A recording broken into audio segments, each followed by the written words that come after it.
Hello, how's it going? So today's video is suggested by Xanthi, and she says, I'd love to know how you plan out your geometric drawings. Is it freehand? Does it come naturally? Tell me your secrets. So today I will be revealing my secrets. So there are a few ways of how I do my geometric drawings, and it kind of varies between whether I'm doing a human face or an animal drawing, and also it really depends on sort of, you know, how professional I want it to look as well. So what I'll do is I'll just draw out a very sort of typical sort of face. Give him eyes there, mouth there. So we'll give him, make it a guy. So what I tend to do is I'll draw out sort of the basis of how I think it's going to look to begin with, just sort of have a rough sketch, really. And I'll give him a beard. The beard comes down to about here. And then from there I can then work off sort of how they're gonna look. Ears and the eyebrows. So think of that as just sort of as a generic drawing. Now what I'll then do is I'll then basically put down where the middle of the face will be, and then I can then work off one side, and then from that one side I can then draw the other side. So it is partially freehand, but it's also because I think I've done this so much that I can do it like that.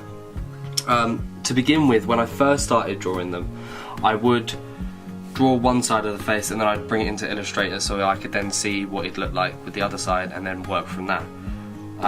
Which, you know, if you're starting off doing something like that, I definitely suggest doing it that way. Especially if you want it to look as symmetrical as possible. I'll try and show you that sort of way of how I finish things up there in Illustrator. Now what you want to do, which is also very, very, very important to do when it comes to doing an animal, is you want to have the lines that you put within the drawing, you want them to sort of show the movement within the face. So if you think about, obviously humans having eyelids and then how they sort of flow on the face. Now I also tend to add some other things in. So like I like to have this weird sort of diamond shaped thing in the top of the middle of his forehead, just because I think it gives it a nice little bit extra. So it's very simple. But when you have the one side of the face done, you can then sort of work off of how you think it's going to look on the other side by just basically copying the lines. If that makes sense. So you want to replicate them at least so they at least sort of look similar. I mean, this isn't the best drawing that I've done, but it can at least show you just sort of how it looks.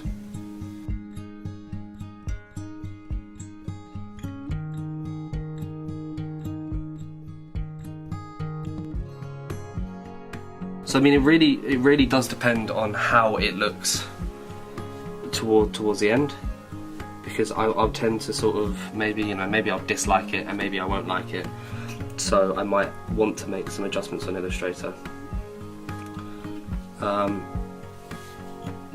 mean, this is all right. I mean, this is a very generic sort of drawing.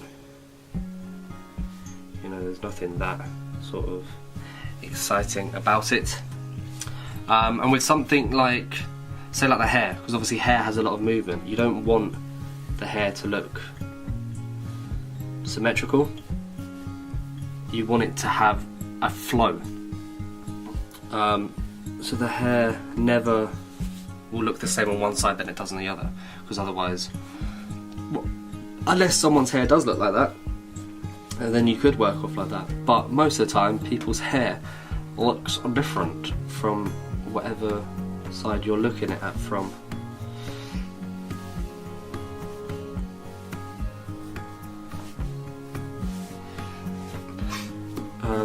And even with the sort of shape of how you'd have an ear, you see, just sort of replicates that. And even I'll give them a beard.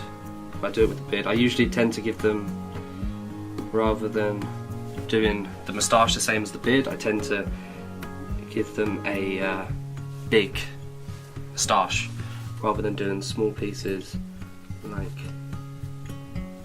this that I do for the rest of the beard.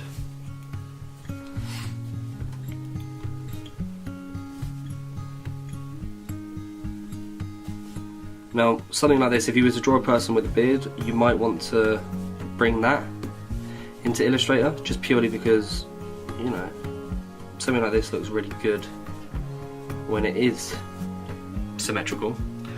But obviously not all beards are symmetrical, most of them are asymmetrical.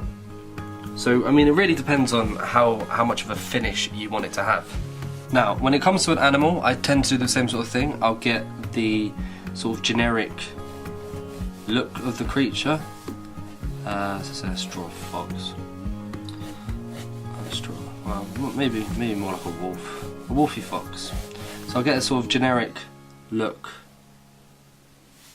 of how I want it to come out. Let's find out where the middle is. There's the middle. And then from there I can then start to sort of add in things. So if you were to think about the nose and how they obviously have long noses, so you need to sort of bring that in, especially with their sort of snouts in their face.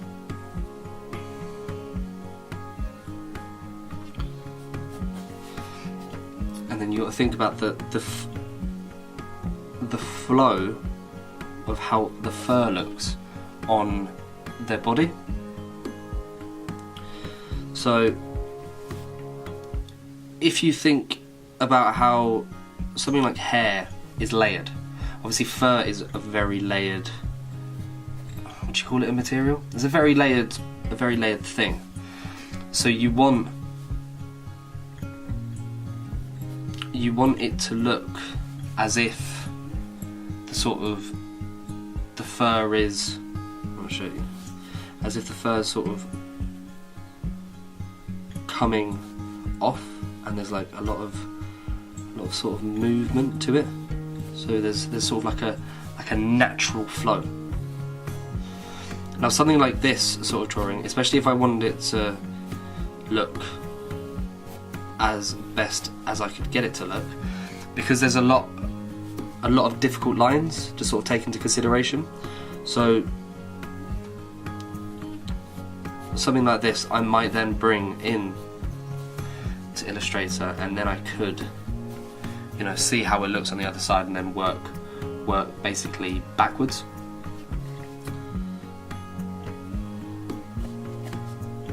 You know?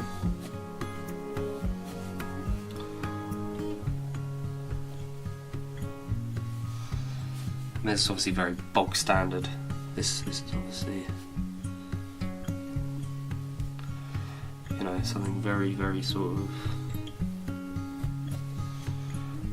normal. And even if you think about how obviously I have my little diamond bit there, but then obviously you want to think about how the ear sort of looks. So even the way that the fur sort of comes off the ear, you know, most creatures, they'll have a really sort of soft ears, but then the bottom of the ear, this bit here, you tend to have quite a lot of fur that will sort of come up. So you want to consider that, you know, and have that sort of movement within the ear. See what I mean? So that's the basics of drawing a person and an animal. Now with something like this, obviously I'd want it to look as symmetrical as I want. So what I'm gonna do is I'm gonna bring it in to Illustrator and show you how I then do that within Illustrator. So I've just brought this into Illustrator, and there are a couple of ways that you can do this. So you can either, if you want it to look as professional as you want it to be, you can, you know, basically trace around it so that you have like an actual proper line. Or if you want to save time, what I tend to do is, I mean, to begin with, I'll probably actually pen it out and make it look better than what it looks like at the moment. But I will just image trace it. So if you image trace it to a black and white logo, and it will probably come up looking shit because it's not done that well. But if I just change a couple of things so that there's a bit more sustenance to it.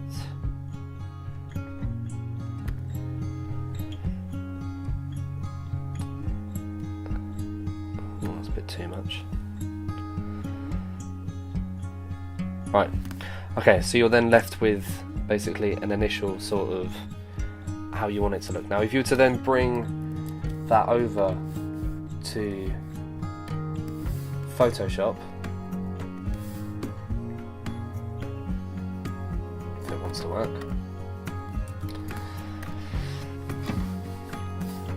just make it a bit bigger.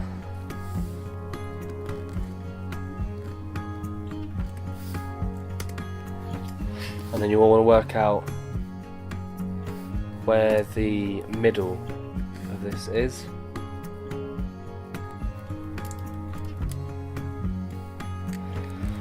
Just roughly. And then what you can do is it's just as simple as copying and pasting. You just flip it. Oh.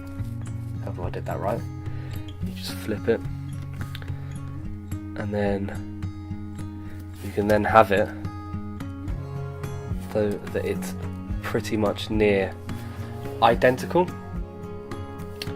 Now I preferably redraw it with the pen tool, so you can see with something like this, I'll redraw it, and then you can then have basically two versions which then come together, and it looks a lot more clean, a lot more finished.